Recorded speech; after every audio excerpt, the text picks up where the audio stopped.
Take in sir. Yes please. Thank you sir. बैठो। नमस्ते sir.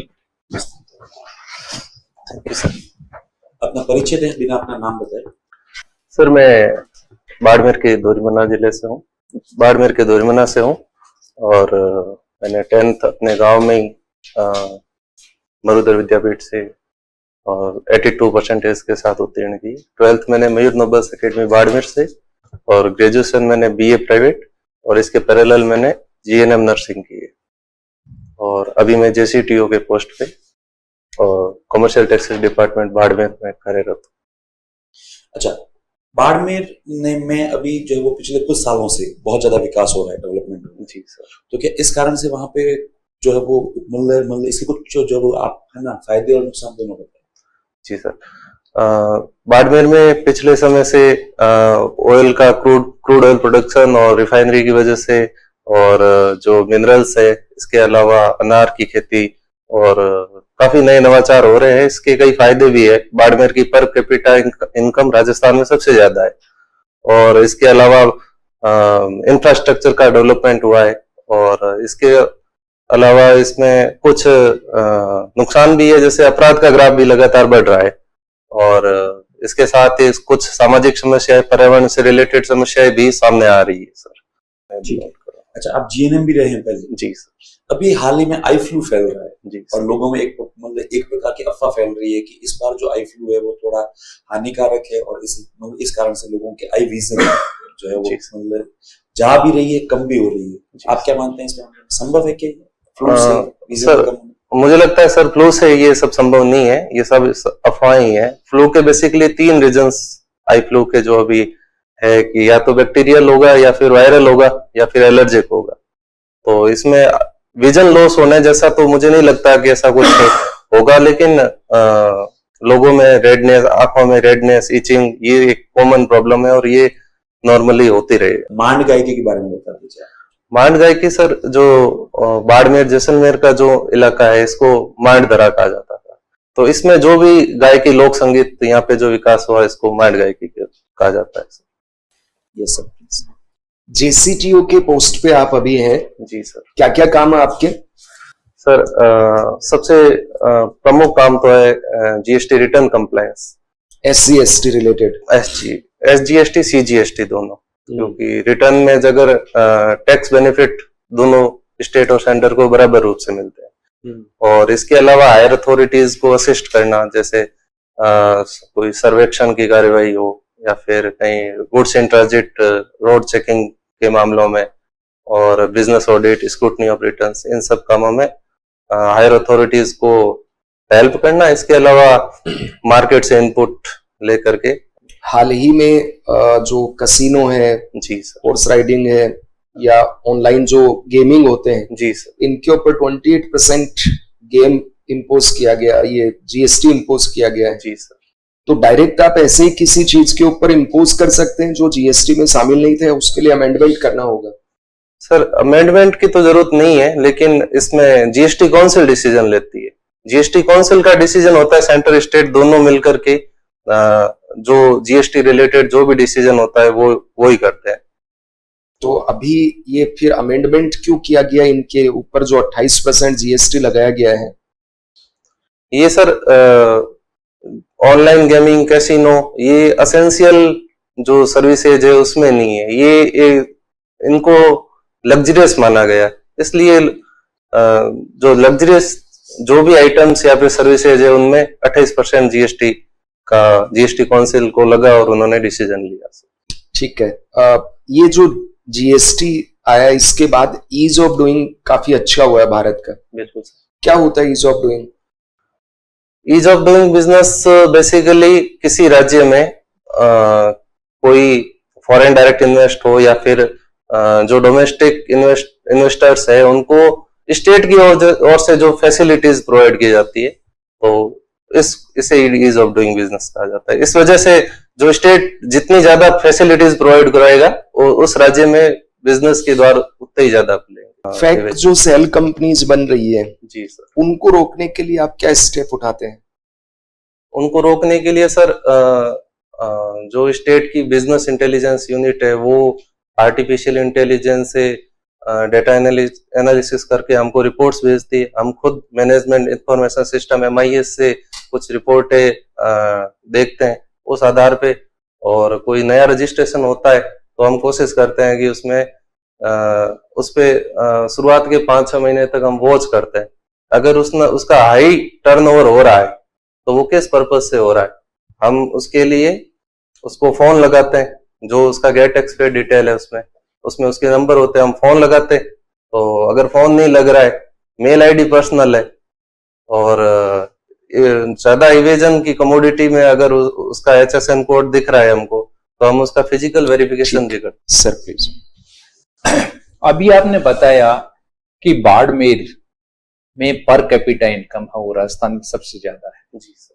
जबकि बाड़मेर को तो बैकवर्ड डिस्ट्रिक्ट्स में शामिल किया गया। बिल्कुल सर। क्या कारण है कि बाड़मेर की पर कैपिटा इनकम है वो इतनी ज्यादा हो? सर, पर कैपिटा इनकम ज्यादा होने का रीजन यहाँ पे क्रूड ऑयल प्रोडक्शन और जो मिनरल्स का प्रोडक्शन हो रहा है, और इसके अलावा जो भी एग्रीकल्चर में नए इनोवेशन हो रहे हैं, इस वजह से पर कैपिटा इनकम बढ़ी है।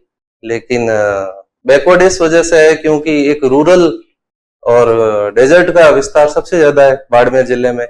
जो सीमावर्ती इलाके है सर, वहां पे बहुत मतलब बैकवर्डनेस, पानी की कमी है, तो इस वजह से वहां पे मतलब डेवलपमेंट नहीं हुआ है। लेकिन जो रिफाइनरी और अन्य जो मिनरल्स प्रोडक्शन, इस वजह से ओवरऑल पर कैपिटा इनकम है वो बढ़ी है, लेकिन जो इंक्लूसिव डेवलपमेंट वो अभी तक नहीं हो पाया सर। इंक्लूसिव डेवलपमेंट नहीं हो पाया। अभी आप बता रहे थे कि पानी की प्रॉब्लम है और कह रहे हो कि एग्रीकल्चर प्रोडक्ट्स हैं वो बढ़े हैं। ये दोनों कॉन्ट्राडिक्टरी है। हाँ सर, जो एग्रीकल्चर प्रोडक्ट्स सबसे ज्यादा जहाँ बढ़े हैं वो जो नर्मदा कैनाल और IGNP का जो एरिया है उसी क्षेत्र में बढ़े। कौन कौन सी है वो चीजें हैं वो सबसे ज्यादा वहां डेवलप हुई है? सर, एग्रीकल्चर में तो अनार है, खजूर है, और अभी तो सर आपको जान के हैरानी होगी कि अंजीर की भी खेती हो रही है बाड़मेर। अंजीर है जी सर। कुछ ये जो मिनरल्स जहाँ निकाले जा रहे हैं उनको, जैसे कुएं हैं वहां पे, उनके नाम कुछ पता है? कोई जगह के है? जी सर, बताएं कोई। सर सबसे पहले तो मंगला को खोजा गया था जिस कुएं का नाम, फिर रागेश्वरी है, सरस्वती है, और ऐश्वर्या है, भाग्यम है, और रिसेंटली गुड़ामालानी में एक दुर्गा नाम से भी। इनका नाम रखने के पीछे भी कोई लॉजिक रखा है?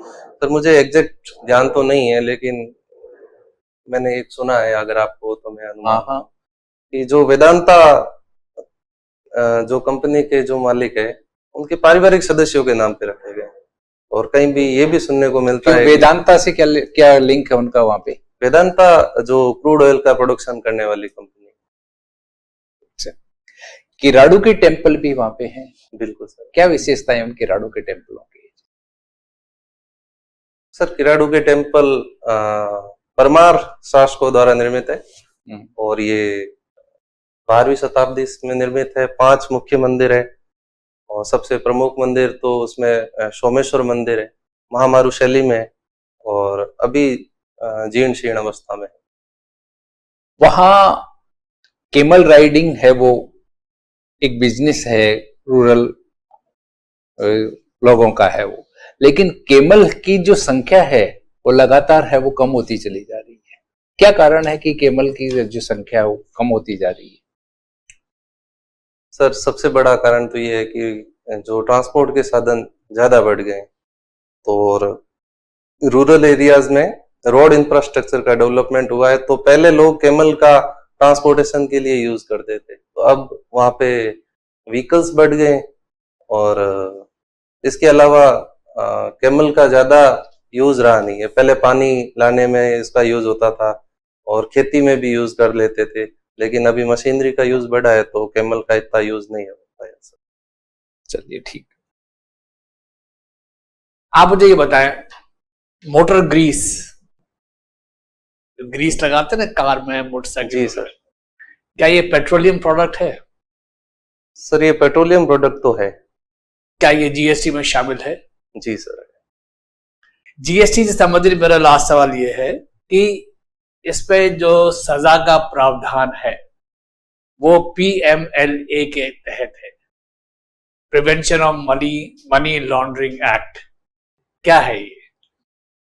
जी sir, prevention of money laundering act 2002 में बनाया गया था, और इसमें जो गैर कानूनी तरीके से अगर फर्जी सेल कंपनियों के थ्रू अगर किसी ने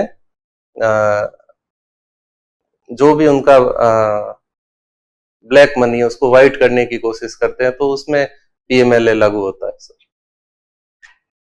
इलेक्शन नजदीक आ रहे हैं, जी सर। सारी सरगर्मी अब इलेक्शन से ही संबंधित होगी। जी सर।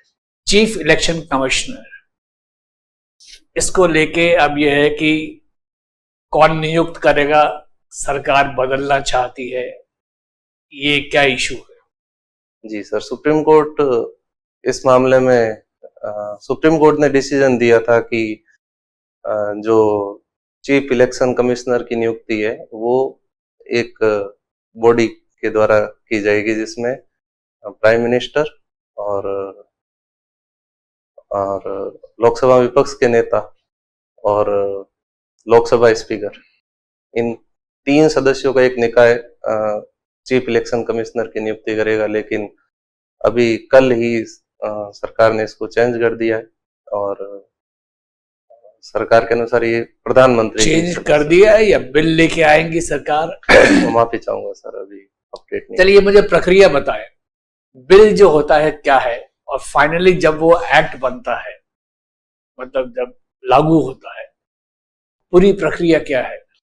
सर, बिल जब किसी भी विषय पर कानून बनाने के लिए किसी निजी सदस्य द्वारा या फिर मंत्री द्वारा सबसे पहले सदन में पेश किया जाता है, उसमें गजट नोटिफिकेशन में अगर गजट में प्रकाशित हो जाता है तो इसको प्रथम पाठन कहते हैं। दूसरे पाठन में इस बिल पर विस्तार से चर्चा होती है, और इसमें जो भी समिति स्तर की अवस्थाएं और फिर उस पे बिल के हर पार्ट पे डिस्कशन होता है, और तीसरा पाठन जो होता है उसमें ये अंतिम रूप से डिसीजन लिया जाता है कि कोई बिल उस सदन से प्रस्ताव पारित होगा या नहीं होगा। सदन का मतलब आपका राज्यसभा पहले या विधानसभा, या सॉरी लोकसभा पहले? सर, कोई भी हो सकता है। ओके, उसके बाद एक सदन से पारित होने के बाद दूसरे सदन में यही प्रक्रिया दोहराई जाती है, और उसके बाद में माननीय राष्ट्रपति के साइन। Thank you sir. हाँ जी, आपकी जो है वो बीए के दौरान हिस्ट्री भी रही है। जी सर। अभी वर्तमान में एक जो चर्चा चल रही है कि क्या जो है वो इतिहास का पुनर्लेखन किया जाना चाहिए? जी सर, मुझे लगता है किया जाना चाहिए। अच्छा, और किस प्रकार से हो सकता है, ये संभव है? प्रक्रियागत पूछ रहे हो? हाँ, इतिहास के पुनर्लेखन की आवश्यकता क्यों पड़ी, मेन बात यह है प्रश्न। सर, इतिहास निरपेक्ष रूप से नहीं है। देश काल परिस्थिति के अनुसार अगर उसमें कुछ चेंजेस आते हैं, अगर लगता है कि वास्तव में कोई चेंजेस होते हैं, तो सापेक्ष रूप से उसमें चेंजेस होने चाहिए। अच्छा, अब जो लिखा जाएगा वो कैसा होगा, सापेक्ष होगा या निरपेक्ष होगा? ये भी सापेक्ष ही होगा। अच्छा, इसका मतलब समय समय पर इतिहास का पुनर्लेखन किया जाना चाहिए। ये आजीवक संप्रदाय क्या है? जी सर, ये मखली पुत्र घोषाल द्वारा प्रतिपादित ये आजीवक संप्रदाय है, और ये निर्गुण भक्ति का जो मार्ग है उसको उस पे ज्यादा बल देते हैं। सर, मैं अभी इतना ही दिया। ठीक है, वर्तमान में लोग जिस प्रकार से भौतिकवादी होते जा रहे हैं, तो ये भौतिकवाद का संबंध आप कौन से जो है वो दर्शन से मानते हैं? जी सर, चारवाक दर्शन। चारवाक दर्शन से। क्या है चारवाक दर्शन? चारवाक दर्शन इंद्रिय सुखों को महत्व देता है, और ये भौतिक सुखों और जो भी, मतलब इनका कहने का मतलब इस दर्शन में ये कहा गया है कि यावत जीवत सुखम जीवेत ऋणम कृत्वा घृतम पीबेत। तो जो भी भौतिकवादी जो भी वस्तु हैं उन सब में ही जीवन का सार है। हाँ, थैंक यू। आपका साक्षात्कार जो पूर्ण हुआ, आप जा सकते हैं। Thank you sir.